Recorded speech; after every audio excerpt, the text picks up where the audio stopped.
สบายดีท่านผู้ชมที่เคารพทุกท่านสำหรับวิดีโอนี้ข้าพเจ้าจะมาแลกเปลี่ยนความคิดความเห็นหรือว่าจะนำเอาข้อมูลข่าวสารต่างๆมาเว้ามาเล่าให้บรรดาท่านผู้ชมได้รับชมรับฟังนำกันซึ่งในวิดีโอนี้ข้าพเจ้าจะเล่าเกี่ยวกับโครงเขตการศึกษาโดยเฉพาะแม้นการปรับปรุงหลักสูตรการเรียนการสอนหรือว่าการยกเครื่องระบบการศึกษาของประเทศจีนนั่นเองท่านผู้ชมซึ่งในระยะหลังๆมานี้พวกเขาก็จะได้ยินข้อมูลข่าวสารหรือว่าข่าวเกี่ยวกับการปรับปรุงหลักสูตรการศึกษาหรือว่าการยกเครื่องระบบการศึกษาของประเทศจีนเป็นการใหญ่และในนั้นจีนเองก็ได้มีการสร้างตั้งหลักสูตรการเรียนการสอนใหม่ถึง38สาขาด้วยกันและ38สาขานั้นก็เป็นสาขาที่เกี่ยวข้องกับความเรียกร้องต้องการของตำแหน่งงานในอนาคตนั่นเองท่านผู้ชมโดยเฉพาะแม้นสาขาเกี่ยวข้องกับเทคโนโลยีสาขา AI อีกต่างๆนี่แหละท่านผู้ชมเพราะฉะนั้นในระยะหลังๆมานี้พวกเราจะได้เห็นข่าวหรือว่าจะปรากฏเห็นข่าวที่ทางการจีนนั้นได้ออกมาเผยแพร่เกี่ยวกับการปรับปรุงหลักสูตรการเรียนการสอนและก็การแก้ไขจุดบอดของระบบการศึกษาของจีนนั้นมาโดยตลอดท่านผู้ชมและสำหรับวิดีโอนี้ก็เช่นเดียวกันท่านผู้ชมมาฮอดเวลานี้ทางการจีนนั้นก็ได้มีการร่วมมือกันบ่ว่าจะเป็นรัฐบาลสถาบันการศึกษาโดยเฉพาะแม่นกระทรวงการศึกษามหาวิทยาลัยและก็บรรดานักธุรกิจหรือว่าผู้ประกอบการทั้งภายในและก็ต่างประเทศที่เข้าไปลงทุนอยู่ในประเทศจีนนั้นต่างก็ได้หันมาร่วมมือกันสร้างตั้งศูนย์ตัวหนึ่งขึ้นมาซึ่งศูนย์ดังกล่าวนั้นเขาเอ่ยว่าศูนย์ฝึกอบรมทักษะแรงงานหรือถ้าเป็นบ้านเฮานี้ก็น่าจะเป็นแม่นศูนย์ฝึกอบรมวิชาชีพนั่นแหละท่านผู้ชมศูนย์ฝึกอบรมวิชาชีพตัวนี้เขาจะรองรับสำหรับนักศึกษาที่จบจากสถาบันการศึกษาขั้นสูงโดยเฉพาะแม่นจบจากมหาวิทยาลัยเช่นว่าพวกที่จบในระดับปริญญาตรีเนี่ยนะให้เข้ามาฝึกอบรมอยู่ในศูนย์ตัวนี้เป็นหยังเขาจึงเอาพวกที่จบจากมหาวิทยาลัยแล้วมาฝึกอบรมอยู่ใน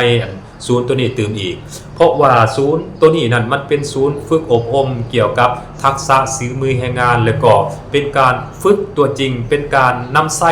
เขาเรียกว่าเรียนรู้ในภาคปฏิบัติตัวจริงนั่นแหละท่านผู้ชมบรรดาโรงงานต่างๆนั้นก็จะสนองข้อมูลข่าวสารเกี่ยวกับความต้องการของตลาดแรงงานนั้นให้กับศูนย์ตัวนี้แล้วศูนย์ตัวนี้นั้นก็จะมีการจัดสรรวิทยากรนักสมรกรอย่างต่างๆนี้เข้ามาบรรยายให้แก่นักศึกษาเหล่านี้ได้รู้ได้เห็นและก็ได้เข้าใจรวมทั้งยังนำพาจัดตั้งปฏิบัติว่าโรงงานตัวนี้มันมีเวียกอันนี้และควรเหตุแนวใดควรมีการเหตุเวียกแนวใดควรมีการปฏิบัติการแนวใดบรรดาโรงงานและก็สถาบันการศึกษาโดยเฉพาะแม่นกระทรวงการศึกษาและก็มหาวิทยาลัยนั้นจะร่วมกันปรับปรุงจะร่วมกันสัมมนาให้พวกที่จบจากมหาวิทยาลัยโดยเฉพาะแม่นนักศึกษาใหม่นั่นเองท่านผู้ชมถามว่าเขาเจ้าบ่เก่งบ่จริงมาฝึกอบรมอยู่ในศูนย์ตัวนี้ตื่มบ่แม่นท่านผู้ชมพวกที่จบจากมหาวิทยาลัยนะล้วนแล้วแต่เป็นคนดีเป็นคนที่มีความรู้ความสามารถแล้วก็เป็นคนเก่งทั้งนั้นนั่นแหละท่านผู้ชมแต่จุดบอดที่จบจากสถาบันการศึกษาหรือว่าคนที่จบจากสถาบันการศึกษาโดยเฉพาะแม่นจบจากมหาวิทยาลัยนั่นนะส่วนรายแล้วในมหาวิทยาลัยนั่นมันเรียนภาคทฤษฎีหลายกว่าการจัดตั้งปฏิบัติตัวจริงหรือว่าภาคปฏิบัติตัวจริงและก็บ่ต่างหยังกันกับประเทศลาวของพวกเขานี่แหละพวกที่เรียนอยู่ในมหาวิทยาลัยนั้นส่วนหลายก็ได้เรียนทฤษฎีนั่นเกือบว่า 7-80% ส่วนว่าภาคจัดตั้งปฏิบัติตัวจริงนั่นเกือบว่าบ่มีนะท่านผู้ชมเพราะฉะนั้นจึงเฮ็ดให้นักศึกษาที่จบจากสถาบันการศึกษาสั้นสูงโดยเฉพาะแม้จากมหาวิทยาลัยนั้นจึงขาดทักษะในการเฮ็ดเวียกงานตัวจริงในการนำเอาความรู้แล้วไปประยุกต์ใช้ในตัวจริงเพราะฉะนั้นเวลาพวกเขาเจ้าไปสมัครงานจริงบ่ประสบผลสำเร็จท่านผู้ชมเมื่อเห็นได้ความหมายความสำคัญคือดังนั้นรัฐบาลจีนกระทรวงศึกษาสถาบันการศึกษาจึงได้ร่วมมือกันกับภาคธุรกิจโดยเฉพาะแม่นนักลงทุนทางภายในและก็ต่างประเทศของจีนนั้นจึงสร้างตั้งศูนย์ฝึกอบรมหรือว่าศูนย์ฝึกฝีมือแรงงานให้กับนักศึกษาที่จบใหม่จากที่จบมาจากสถาบันการศึกษาของประเทศจีนนั่นเองท่านผู้ชมศูนย์ดังกล่าวนี้จะอำนวยความสะดวกในการฝึกฝีมือแรงงานหมายความว่าจะนำพาเจ้าจัดตั้งปฏิบัติตัวจริงฝึกตัวจริงและก็ปฏิบัติงานตัวจริงดังที่ข้าพเจ้าว่ามาเมื่อกี้นี้นั่นแหละท่านผู้ชม จุดประสงค์ของการสั่งตั้งศูนย์ฝึกอบรมแรงงานหรือว่าศูนย์ฝึกอบรมทักษะแรงงานให้กับนักศึกษาที่จบใหม่ของจีนนั้นก็มีอยู่3ข้อด้วยกันท่านผู้ชมอันที่1ก็เพื่อห้องรับเอานักศึกษาที่จบใหม่ที่เรียนในสถาบันการศึกษาแต่ว่าเรียนภาคทฤษฎีหลายกว่าการจัดตั้งปฏิบัติตัวจริงให้สามารถรู้ได้สามารถนำเอาข้อมูลของตนเองนั้นไปประยุกต์ใช้ในภาคปฏิบัติตัวจริงได้อันที่1อันที่2มาเพื่อให้นักศึกษาที่จบจากศูนย์ตัวนี้หรือว่าหลังจากจบฝึกทักษะจากศูนย์ตัวนี้ไปแล้วพวกเขาเหล่านั้นสามารถไปประกอบอาชีพไปประกอบเวียกเหตุงานทำได้ด้วยตนเองบ่จำเป็นต้องไปเป็นลูกจ้างของบริษัทหรือว่าของคนอื่นอีกแล้วอันนั้นคือกรณีที่2จุดประสงค์ที่3คือสำหรับผู้ที่ต้องการไปสอบเวียกเหตุงานทำจริงเขาเจ้าจบออกมาจากสถาบันฝึกอบรมวิชาชีพฝึกทักษะตัวนี้แล้วพวกเขาสามารถประสบความสำเร็จในการสอบเวียกเหตุงานทำได้แบบ 100% อันนั้นคือสิ่งที่ศูนย์ฝึกอบรมวิชาชีพตัวนี้ต้องการเพราะอย่าลืมว่าคนที่จบจากมหาวิทยาลัยเนาะหรือว่าสถาบันการศึกษาชั้นสูงนี่ส่วนหลายแล้วแม่นจบมาจากสถาบันการศึกษาเหล่านั้นล้วนแล้วแต่จบภาคทฤษฎีหลายกว่าภาคจัดตั้งปฏิบัติตัวจริงหรือว่าคอร์สการจัดตั้งปฏิบัติตัวจริงเกี่ยวความสำนิสำนานต่างๆในภาคปฏิบัติตัวจริงข้าเจ้ายังบ่ได้เลยเพราะฉะนั้นศูนย์ดังกล่าวนี้ข้าพเจ้าจึงเห็นว่ามันก็มีความจำเป็นอยู่สำหรับประเทศอื่นๆบ่เฉพาะแต่ประเทศจีนได้รวมทั้งประเทศลาวของพวกเราประเทศลาวของพวกเรานี่ก็เช่นเดียวกันก็คนที่จบจากมหาวิทยาลัยจากวิทยาลัยเนาะส่วนหลายนี่ก็จบภาคทฤษฎีหลายกว่าภาคจัดตั้งปฏิบัติตัวจริงนี่ก็ถือว่ายังมีน้อยเพราะฉะนั้นเวลาไปเห็นเวียกงานตัวจริงนี่ประสิทธิภาพในการเห็นเวียกมันนี่จึงมีน้อยอันนั้นพวกเราบ่ควรปฏิเสธจุดนี้เนาะพวกเราต้องยอมรับความจริงข้าพเจ้าคิดว่าดังนั้นบัดนี้นอกจากทางการจีนจะตั้งศูนย์ฝึกอบรมวิชาชีพหรือว่าฝึกทักษะในการเห็นเวียกตัวจริงให้กับบัณฑิตที่จบใหม่ของจีนแล้วจีนเองก็ยังได้มีการปรับปรุงหลักสูตรการศึกษาเพื่อให้มันสอดคล้องกับความเรียกร้องต้องการของตลาดแรงงานนั้นให้หลายที่สุดเท่าที่จะเป็นไปได้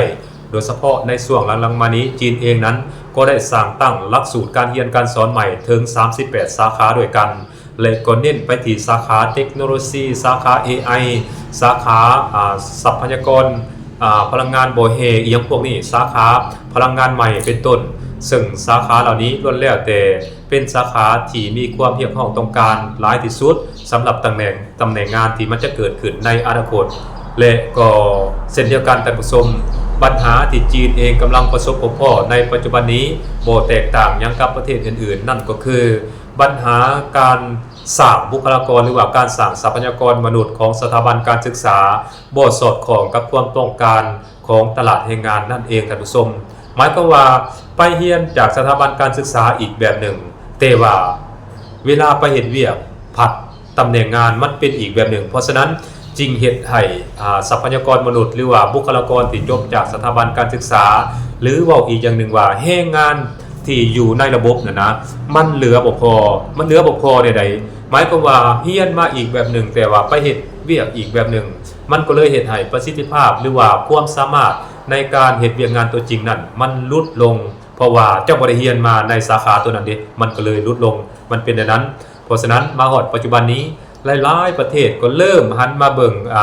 เกี่ยวกับหลักสูตรหรือว่าระบบการศึกษาของตนเองที่กำลังจัดตั้งปัจจุบันอยู่ว่าพวกเขาสร้างทรัพยากรมนุษย์หรือว่าบุคลากรที่พวกเขาสร้างในปัจจุบันนี้มันสอดคล้องกับความเรียกร้องต้องการของตลาดแรงงานแล้วหรือบ่มันถึงเวลาแล้วบ่ที่สถาบันการศึกษามหาวิทยาลัยต่างๆรวมทั้งภาคธุรกิจต่างๆบ่ว่าจะเป็นภาคธุรกิจทั้งภายในและก็ต่างประเทศที่ลงทุนอยู่ในประเทศนั้นๆนะมาร่วมกันปรับปรุงหรือว่าสร้างตั้งหลักสูตรการศึกษาสอนทรัพยากรมนุษย์สอนบุคลากรของตนเองร่วมกันเนาะสร้างหลักสูตรร่วมกันเพื่อให้เขานั้นเกิดความสำนิสำนานและก็ตอบโจทย์ความต้องการของตลาดแรงงานนั้นมันน่าจะเป็นการดีที่สุดและหลายๆประเทศก็เริ่มหันมาเห็นแนวนั้นท่านผู้ชมนับไปกว่านั้นมีหลายประเทศก็เริ่มเอาบรรดาโรงจักรโรงงานหรือว่าคอมพานีต่างๆนี้มาเป็นสถาบันการศึกษาแล้วท่านผู้ชมหมายก็ว่าให้นักศึกษาของตนเองนะไปเฮ็ดเวียกอยู่ในบรรดาโรงจักรโรงงานต่างๆ โดยเฉพาะแม่นพวกจากโรงงานใหญ่ๆนะเขาจะมีการเซ็น MOU กันให้นักศึกษากลับไปเฮ็ดเวียกอยู่ในโครงเขตนั้นหลังจากนั้นก็มีการติดตามกวดการมีการเรียนภาคทฤษฎีเป็นบางครั้งคราวแต่ว่าเน้นภาคปฏิบัติจริงให้เกิดความสำนิสำนานบรรดาองค์จากโรงงานจะสนองเกี่ยวกับเทคโนโลยีอย่างต่างๆนี่ให้เนาะว่าโรงงานนี่ใช้เทคโนโลยีนี่ในการควบคุมการผลิตและพวกนักศึกษานั่นก็เข้าไปเรียนรู้แล้วก็จัดตั้งตัวจริงมันเฮ็ดให้ทรัพยากรที่ได้นะมีความสำนิสำนานหลายขึ้นท่านผู้ชมมีความสำนิสำนานหลายขึ้นแล้วก็ตอบโจทย์กับความต้องการของตลาดแรงงานและที่สำคัญพวกเขาเจ้าละนั่นเมื่อเขาเจ้าจบมาแล้วมีตลาดแรงงานห้องหับบ่เป็นคนว่างงานอีกต่อไปแล้วท่านผู้ชมอันนั้นคือจุดดีของการร่วมมือกันในการสร้างทรัพยากรมนุษย์ของระหว่างสถาบันการศึกษาภาครัฐภาคเอกชนแล้วก็ผู้ประกอบการโดยเฉพาะแม่นโรงจักรโรงงานใหญ่ๆที่ใช้เทคโนโลยีค่อนข้างทันสมัยใช้เทคโนโลยีระดับสูงบ่ว่าจะเป็นการใช้ปัญญาประดิษฐ์อีหยังต่างๆนี่นะการเขียนเว็บไซต์บ่อีหยังต่างๆเนาะพลังงานใหม่บ่อีหยังต่างๆพวกนี้นะเนาะเห็นบ่มันต้องเป็นในนั้นได้คันซั่นคันเฮาต่างฝ่ายต่างเฮ็ดโรงงานก็ต้องการแรงงานแต่ว่าบ่ได้บอกว่าต้องการแรงงานแบบใดแต่ว่าสถาบันการศึกษาก็สร้างทรัพยากรมนุษย์ตามหลักสูตรที่ตนเองสร้างขึ้นมาบาดสุดท้ายแล้วมันบ่ตอบโจทย์มันบ่แมทเข้ากันทรัพยากรที่สร้างขึ้นมาก็เสียเวลาละเสียทั้งเงินเสียทั้งเวลาแล้วก็บ่สามารถเข้าไปเฮ็ดเวียกงานได้จริงเห็นบ่มันเสียเวลาทุกฝ่ายเนาะนักศึกษาเองก็เสียเวลาสถาบันการศึกษาเองก็เสียเวลาโรงงานก็เสียเวลาอันนั้นพวกเฮาควรเบิ่งว่าเฮาควรหันหน้าเข้ามาหากันเนาะโดยเฉพาะแม่นสถาบันการศึกษานี่แหละต้องได้ร่วมมือกันกับภาคธุรกิจให้มันหลายที่สุดเท่าที่จะเป็นไปได้เฮ็ดได้เพื่อเฮ็ดให้ทรัพยากรมนุษย์ที่สร้างขึ้นมานั้นได้คุณภาพสถาบันการศึกษาก็สามารถสร้างหลักสูตรการศึกษา